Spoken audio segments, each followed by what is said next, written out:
Hey friends, so today I am kicking off this brand new series called the PMDD 101 series, where the intention is really to get down to the basics. This is definitely for you if you are just learning about PMDD, maybe you just got diagnosed, or maybe you just heard about it from a friend or an Instagram post or something like that, and you're really trying to understand, what is this? Is this something I have, and where do I even start navigating it? This is also going to be a great refresh if you've been dealing with PMDD for a little while, because while I am going to give kind of the basic information about what PMDD is, I also really want to share kind of my perspective, my values, my sort of worldview around PMDD and bring in some different perspectives of how we approach it. So it may be a helpful thing for you to reflect on, what are you still doing or prioritizing or spending energy on that maybe you started doing and was helpful at one time, but maybe is no longer serving you, and what to sort of think about in terms of what's really serving you moving forward in your healing journey. In this first episode, I really see as kind of the precursor episode, because I think so often we're immediately jumping into what is it and how do I treat it. And when it has to do with our cycle, and especially debilitating chronic symptoms around our cycle, it can often feel really disheartening, and we can feel disillusioned when it comes to, what am I actually fighting for? Why am I putting myself through all of this trial and error? Why am I putting myself through all of these? It's not just the trial and error, it's like the hope and disappointment cycles that come with, oh, maybe this will help me, and trying it and then not seeing the results, or maybe it works for a month or two and then it stops working. And so when we're in that cycle, I think it's really important to have a why, to have something that we can come back to and sort of an anchor.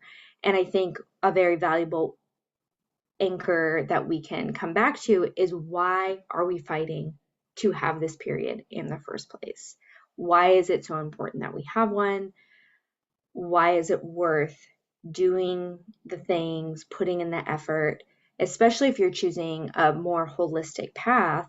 But even if you're, going the medical route with antidepressants and things like that, that's often not a one and done magic pill situation. It can involve a lot of trial and error on different brands and combinations and dosage and all the things. So I think it's really valuable that we start with this question of, like, why should I care to have a period at all, especially when it's causing me this level of disruption to my life and distress emotionally, mentally, physically. And this question is so important to me as a starting point, because it's inherently tied to informed consent and what we do with our bodies. Because we can't truly weigh the risks and benefits of any option that we're given, whether that be traditional Western medicine or a holistic supplement or protocol or anything, if we aren't educated on all the functions of our menstrual cycle and weigh that with, our lived experience. Because at the end of the day, you are more important. Your mental health, your safety in your body, your ability to function in the world is more important. But so often we feel like we're making this choice that doesn't feel aligned, of like, I'm either choosing like my physical health or I'm choosing my mental health. And that's a really hard place to be in, especially when, it doesn't feel like there's a right answer. It's not like, okay, I'm feeling aligned and sure about this choice, but rather like, okay, you have two horrible options. Like, which one do you want? When the answer is really like, no, we should have both. Like, it's not normal to be in that situation, right? That's not the intention. That's not living, well and whole, to be choosing between our physical and mental health, because we are very much integrated beings. So that's not the intention of being human. So what I found is, when we're talking about solutions, primarily in the Western medical system, like if we're talking about the pill, antidepressants, or, medically induced menopause, or doing a hysterectomy and actually inducing menopause through surgery, all of these, what I find is they're typically compared to the value of reproduction. And this is what we have been taught. Our whole lives, we have only really been taught to consider our periods and our menstrual cycles through the lens of reproduction. And so even if you don't have debilitating symptoms, it can be really easy to kind of get to the question of like, why bother with this at all if I don't want kids now or I don't want kids at all? Or bumping up against these systemic issues of valuing women based on their reproductive value, in saying that protecting that reproduction is more valuable than relieving symptoms that are maybe even leading you towards considering whether life is worth living. Okay. And so that's really where I want to go a little bit deeper in this conversation, is that our menstrual cycles are so much more and so much more valuable to us as a person, as a woman, as a menstruator, than just our ability to reproduce. And so when we're considering, especially like more intense things like surgery or taking medication to induce menopause and really shut down this hormone cycle that's a natural human process. If we're only looking at that compared to our value for reproductive purposes, like it can be a really frustrating process of like, no, I'm saying that I am not okay. And if this is a solution, like I need this, and have the ability to have children does not outweigh like the value of my existence and my experience, right? And that's 100% true. But I want to point out today that there's so much more value in that, in having our body functioning the way it was intended to function, right? And it would truly, truly be a shame to take these extreme routes when you don't understand fully the value of your cycle and how it supports you. Now, I do want to take a moment and just have a little caveat here, is that even if everything stacks in the favor of taking a holistic approach and not getting surgery and not doing any of those things, and if at any point it feels like pressure of like, that's what you should choose, that's the right thing, it's so important that we don't gloss over the varying degrees of severity that can be experienced with PMDD, the comorbidities that can be present with PMDD, the life circumstances, the time and financial resources that all create this holistic picture of what is the right choice for someone, what is accessible for someone to do in this moment in time. So the point in sharing, the value of our menstrual cycle and the value of putting in the work to healing and truly healing our body, and not just shutting it off and doing away with the problem in that way. I in no way want to kind of apply this pressure of that one way is right and one way is wrong, because I think so often, especially around female bodies and our choice, so many choices are put into this bucket of like what is morally good and morally bad. And this is not what this conversation is about. This conversation is about informed consent. This conversation is about your body being really incredible, your body having really intelligent ways to support itself in real time and also preventative of disease later in life.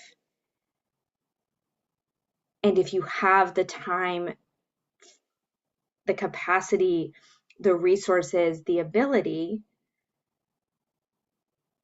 there's something here worth fighting for. But again, I want to note here the capacity there. And that's both physical capacity and that's mental capacity. We're not always at that level where we have that capacity to take a holistic approach, to, take our time with it, to, DIY the process. And while in my program and the work that I do with the clients, like we streamline that so much and make it so much simpler, make it so much less confusing, really integrate this process so that it isn't like, okay, I need to put my whole life on hold while I work on this problem, but how do I integrate this healing within the things that I need to do in my life, like taking care of kids, going to work, paying the bills, like whatever is in your life that's like the non-negotiables. So I just want to take a moment with that and hope that you hear me, and that, again, this is not about moralizing any choice. It's about informed consent. It's about knowing what the value is of this physical process, why you might want to have it, and also that there are alternatives. Like, there's ways to do this healing work that doesn't divorce you from that part of your body and who you are. So now that we have that context, I want to just share some of the benefits of having a menstrual cycle that go beyond fertility. And the first one, and one that I believe is really, really important, is that the menstrual cycle is considered a fifth vital sign, according to the American College of Obstetrics and Gynecology, and also pediatrics, like related to teens and their first periods and things like that. And the idea here is that our menstrual cycle gives us really informative and real-time information about our overall health, and not just gynecological health, but having regular cycles, having bleeding within the normal range, but that just in the way that a fever, high blood pressure, pain, like other biomarkers of there being like underlying health problems are informative and are things that we can like measure really overtly. Our menstrual cycle gives us all of this incredible data. And again, not just about the gynecological health, but about our overall health. And so the more familiar we are with what is normal for us, what is our baseline, the more that this can actually inform conversations around our health, because we become so familiar with what is normal that we can also say, okay, this is a change. Whether that's like, okay, this is my normal, but this seems too extreme and this is a problem. And it's like, okay, I can actually tell when things are improving. I can tell when things are changing. Or if you have a cycle that's not problematic, but then it's like, okay, now I'm seeing that it's becoming sporadic, or bleeding has increased, or changes in the length and things like that. So having this connection to our body and the data it's giving us is such a valuable resource. And this is really, really valuable too, not just in like the start of menstruating and through our reproductive years, but it's also so incredibly helpful during perimenopause and that transition to menopause, because we can be more aware of when we enter into that transition, because we're more familiar with what our normal and baseline is and start to see those changes. And that just allows us to be very understanding and self-compassionate with ourselves, but also be very proactive in how we're supporting ourselves through that transition. So that's kind of the umbrella reason, right, that this is so valuable and giving us insight into our bodies.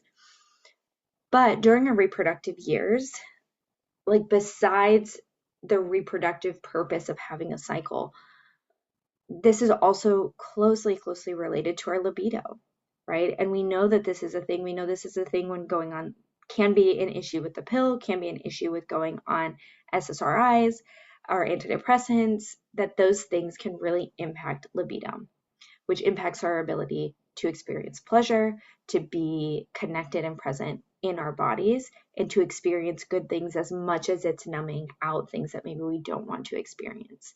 But this is tied to that cycle. Testosterone, and therefore libido, peaks around ovulation. And that is what the pill, and if you're doing a surgical removal of ovaries and all of those things, what you're killing there is ovulation. So when we shut down our hormones and shut down our ovulation, we're also shutting down this like access to joy and pleasure in the same way, right? Other ways that this shows up is when we shut down ovulation and our hormone cycle, our natural production of it, we're also interfering with muscle building.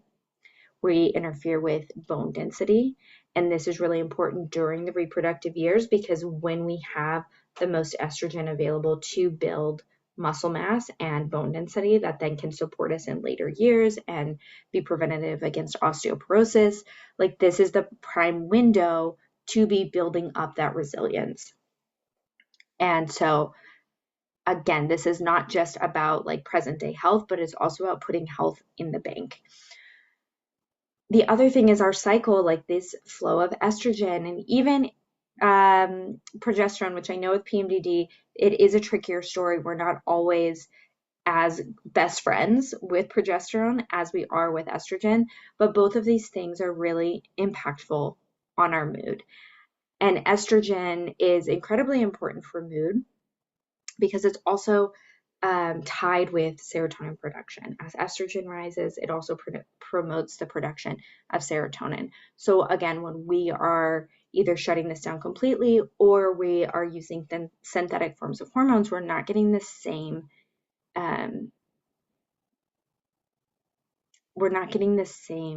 benefit. And progesterone, like its role is to support your nervous system.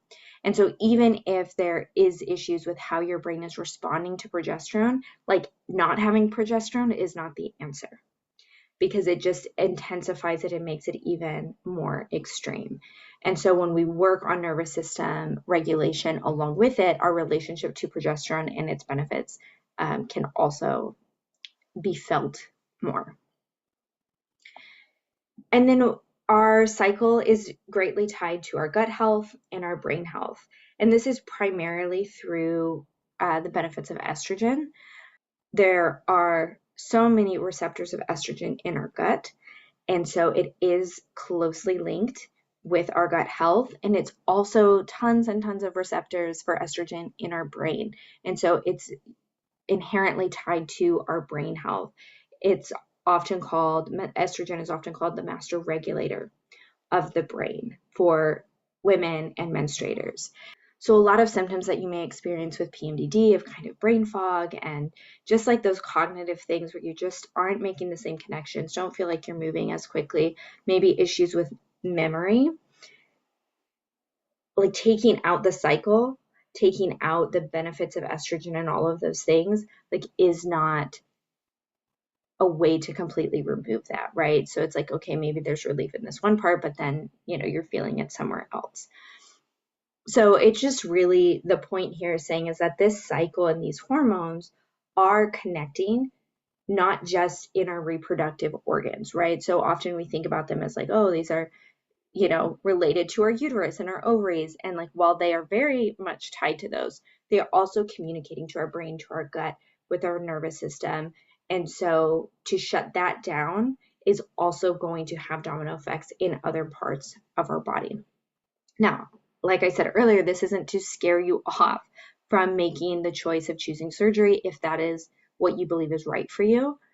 But it's also something to be aware of so that when you're having those conversations around having the surgery and the recovery and what life looks like post-surgery is to take into account these various things that estrogen and our cycle support us in so that you can actually come up with a real plan with your doctor and have options of how you're going to support those various areas of your body post-surgery. And the last thing that I want to touch on regarding the importance of having a cycle, of having a period, of working towards a healthier relationship with your cycle and your body is the preventative benefits. So there is a leading endocrinologist who studies the menstrual cycle and ovulation. Her name is Dr. Geraldine Pryor, and her research has found that women and menstruators benefit from having the 35 to 40 reproductive years and these, this window of time of having ovulatory cycles. That's really important. It's the process of ovulation, right? That's where the benefit is coming from. And that's what we lose out on so much with, the pill and some of these other options. But that having this window, these reproductive years, having ovulatory cycles builds preventative resilience against the top diseases that emerge during menopause. So that includes osteoporosis, stroke, dementia, heart disease, breast cancer. So all of these things that then kind of create fear on the other end, right? Of even if you're choosing surgery and you're inducing like a medical menopause and like, yes, there's hormone therapies and all that, there's lots of things to support you, again, if that's the right choice for you. But if there's also, fear around those diseases long term, so much of our resilience and prevention against those diseases is happening during this reproductive window through the exposure to estrogen, and particularly estradiol, which is the form, because there's multiple forms of estrogen, but that's the one that is, carrying the weight that's produced by the ovaries, and that's doing like the hard work during the reproductive years and giving us that preventative benefit. Now, if you are later in your journey with your cycle, maybe you're already in perimenopause and you're listening kind of like, okay, well, it's kind of too late. It's not too late. And that's a really amazing thing. So what we do know about perimenopause, it is, anywhere from like 8 to 12 years of a transition. And, I'm sure experientially that your cycle gets weird, right? They may start out closer together and then they start to spread out and it's wonky and it's weird, and your mood and your hormones like do this funny dance, right? But what's happening is, even though estrogen levels are not as consistent anymore during perimenopause, because you're not having those regular monthly cycles, what your body is doing is giving you kind of this last ditch exposure. So when your estrogen is flowing, there's often like higher surges of estrogen, which is, again, this another way to give your body this extra exposure before the cycle actually ends. So even in that window, there can be so much value to working with your cycle and finding holistic ways to do that, even if it is a combined approach, like maybe